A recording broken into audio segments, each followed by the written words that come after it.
Boa tarde. Boa tarde, professora. Hoje nós vamos falar um pouco sobre a vida de Olga Benário Prestes. Alguém aqui já ouviu falar de Olga Benário Prestes? Sim, lá em Diadema tem uma escola chamada com esse nome. Ah, muito bem. Olga Benário, ela foi uma revolucionária alemã que teve grande destaque no Partido Comunista da Alemanha e da União Soviética. Após receber uma missão desse partido de Moscou, ela veio ao Brasil junto de Luiz Carlos Prestes e participou da Intentona Comunista de 1935. Como consequência, Olga foi presa e deportada para a Alemanha, onde morreu na câmara de gás em 1942. Olga Gustman Benário nasceu em 12 de fevereiro de 1908, na cidade alemã de Munique. Ela era de uma rica família local e seu pai, Léo Benário, era um influente advogado e um destacado membro do Partido Social Democrata Alemão. O pai de Olga também era conhecido por tentar ajudar os pobres da cidade. O contato de Olga Benário com grupos de orientação comunista começou aos 15 anos, quando ela ingressou no grupo Xambing, que era formado por jovens com menos de 18 anos, ligados à juventude comunista. Um ano depois, aos 16 anos, Olga mudou-se para Berlim, junto de seu namorado, o professor Otto Braun. Em Berlim, Olga teve atuação relevante na organização da agitação comunista e no combate ao crescimento da extrema-direita, encabeçada pelo Partido Nazista. No país, nessa cidade, tornou-se secretária de agitação e propaganda de Berlim e, assim, transformou-se em uma das principais figuras do Partido Comunista Alemão. A jovem revolucionária foi presa em 1926, acusada da agitação contra a República de Weimar. Uma vez presa, Olga foi constantemente interrogada para dar informações sobre seu namorado, Otto Braun. Ela ficou presa de outubro a dezembro de 1926. Como Otto Braun era acusado de alta traição à pátria, uma acusação grave, portanto, Olga, com ordens do Partido Comunista Alemão, planejou o ataque à prisão Moabit, onde ele estava preso em Berlim. O ataque à prisão de Moabit aconteceu em abril de 1928 e transformou Olga em uma das figuras mais procuradas da Alemanha, com a recompensa de 5.000 marcos, correspondente a 2 anos de salário na Alemanha, a quem informasse informações que levassem à sua captura. A quem fornecesse informações que levassem à sua captura. Acusada de alta traição à pátria e percebendo que sua vida corria risco, Olga fugiu para a União Soviética. Por meio da utilização de documentos falsos, em Moscou ela foi bastante elogiada pela sua militância e rapidamente subiu na hierarquia do Partido Comunista da União Soviética. Nesse país, a comunista recebeu uma formação intelectual em teoria marxista e treinamento militar. A missão de Olga era garantir a segurança de Luiz Carlos Prestes. Assim, a partir de seus conhecimentos e experiências, ela planejou uma viagem longa ao Brasil, de forma a não deixar rastros. Olga Benário era conhecida na União Soviética como Olga Sinek, e durante a viagem passou-se por esposa de Prestes. Os dois encenaram estar em lua de mel. Eles fingiram. A vida de Luiz Carlos Prestes pelo Brasil aconteceu por causa dos interesses de Moscou em realizar uma revolução à esquerda no país. Essa revolução seria organizada por Prestes à frente da Aliança Nacional Libertadora, um grupo da esquerda que teve forte adesão popular em 1934, e pelo Partido Comunista do Brasil. O intuito era derrubar o governo de Getúlio Vargas. Essa ação, no entanto, fracassou, e Prestes foi preso junto de Olga em março de 1936. Assim que foi presa, Olga anunciou sua gravidez e que o pai de sua filha era Prestes. Durante sua prisão, a militante foi interrogada diversas vezes para ceder informações sobre os grupos comunistas existentes no Brasil. Como ela não colaborou, Getúlio Vargas decidiu pela sua extradição para a Alemanha. A deportação de Olga era extremamente problemática, pois além de comunista, ela era judia. E em 1936 já se sabia do tratamento que os judeus recebiam na Alemanha. Olga foi deportada para a Alemanha no navio La Corunna, em 23 de setembro de 1936. O navio em que ela estava chegou a Hamburgo em 18 de outubro do mesmo ano. Olga foi recebida pela Gestapo, a polícia secreta alemã, e foi imediatamente transferida para a prisão feminina de Bernstrasse, em Berlim. Em Bernstrasse, a filha de Olga nasceu em 27 de novembro de 1936, ou seja, no mesmo ano que tudo tinha acontecido, e recebeu o nome de Anita Leocádia Prestes. Após forte pressão internacional, o governo alemão cedeu em entregar a filha de Olga e Prestes para Leocádia Prestes, a mãe de Luiz Carlos Prestes. A família de Prestes tentou a libertação de Olga, no entanto, o governo nazista recusou-se em libertá-la. A partir disso, Olga foi transferida para diversos campos de concentração e extermínio, como Lichtenburg, Ravensbrück e Bamberg. Nesses locais, ela foi submetida a trabalhos forçados e péssimas condições de vida, comuns nos campos de concentração nazista. O destino da comunista foi selado em Bernburg, onde ela foi morta na câmara de gás em 23 de abril de 1942.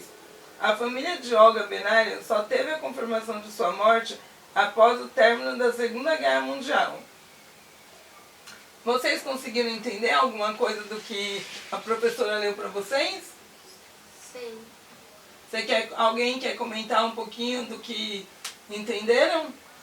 Sim, professora, eu entendi que Olga com o Luiz Carlos Prestes estavam fingindo estar em lua de mel. Só que nesse fingimento acabou sendo real, eles começaram a se gostar e Olga ficou grávida de Anita.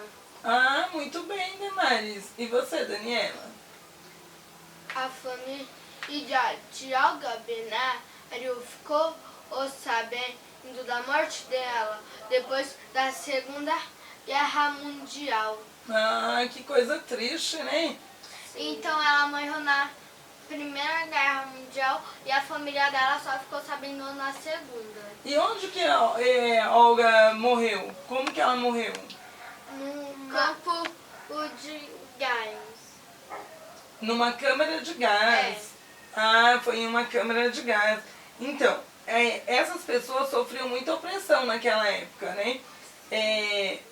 Quando é um lugar, quando as pessoas são comunistas, é uma coisa muito triste, porque eles sofrem muito, né? E Olga, ela foi uma pessoa corajosa, tanto que logo a filha dela, recentemente, ela deu depoimento na televisão sobre, já até fez um livro sobre a vida de Olga Benário Prestes. Então, se vocês quiserem procurar para poder lerem, conversa com os pais de vocês e vocês podem comprar para poder ler e aprender um pouco mais sobre a vida de Olga Benário Prestes. Mas, enquanto isso, eu vou entregar as folhas para vocês, vou entregar o giz de cera e vocês vão desenhar para mim o que vocês entenderam da história, se vocês querem desenhar alguma cena que vocês imaginam de como que foi a vida da Olga, né? E eu vou dar giz de cera para vocês, porque hoje eu quero um desenho diferente. Eu quero que vocês desenhem e pinte com giz de cera, tá ok? Por isso que vocês não vão usar lápis, tá bom? Porque nós precisamos aprender várias formas de pintar, de desenhar, ok?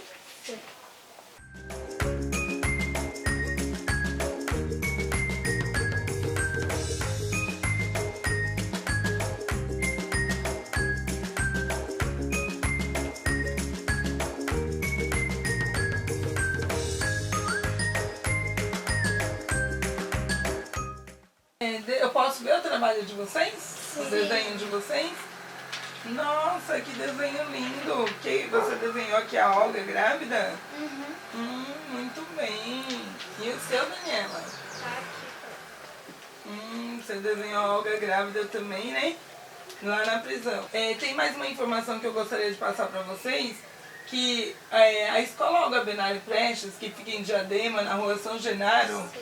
é uma escola que quando ela foi feita justamente para deficientes auditivos. E o ano passado teve algumas pessoas no aniversário de 30 anos, muitos pais agradecendo porque essa escola mudou a vida de muita gente. Muitas pessoas que queriam estudar, muitas crianças, e não conseguiam devido essa questão de não ter uma escola própria aqui em Diadema. E aí depois que veio o Olga Benário Prestes, tem uma escola a qual as pessoas podem estudar, podem se desenvolver.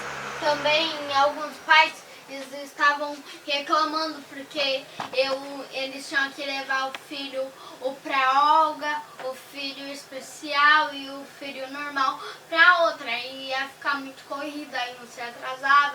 Aí depois os professores falaram assim, por que não? Deve ter falado, por que não juntar os dois de manhã?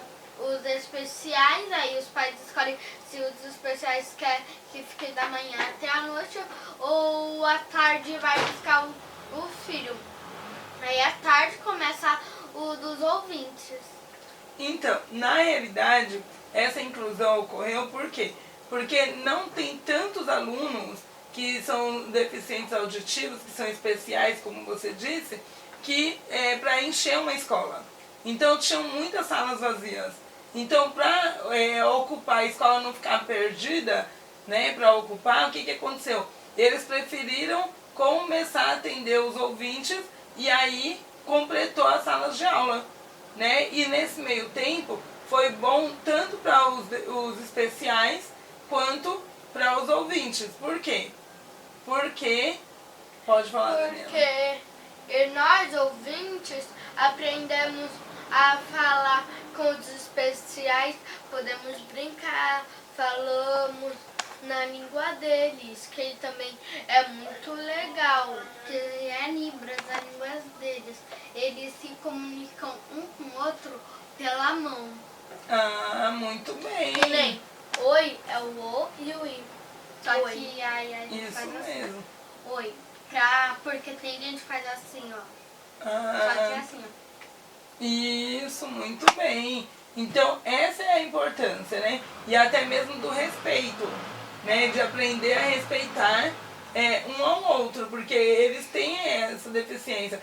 Então, as pessoas que são ouvintes, eles têm que respeitar, ter paciência com eles, porque não é fácil, É verdade. Porque no começo, o que nós começamos a estudar lá, foi bem difícil entender a língua deles. Mas depois nós foi entendendo, aí nós conversamos com eles agora. Ah, muito bem. E outra coisa também, o nome de cada criança em Libras tem um significado. Isso. Então você tem que pedir para uma pessoa que é deficiente auditivo que ele vai falar qual que é o seu símbolo, do seu nome. Sim, ou se a gente não entender qual o signo dele, símbolo dele que ele está falando, a gente pede para um professor que é professor dele para nos falar. Ah, muito bem. Porque tem professores de crianças especiais que são ouvintes que nem nós, só que dão aula para eles. É isso mesmo. Então vocês gostaram da aula de hoje? Sim. E vocês aprenderam bastante sobre a Olga? Sim. Ah, muito bem. Então tenham uma boa tarde e tchau, tchau. Obrigada, professora. Tenha uma boa tarde também. Obrigada.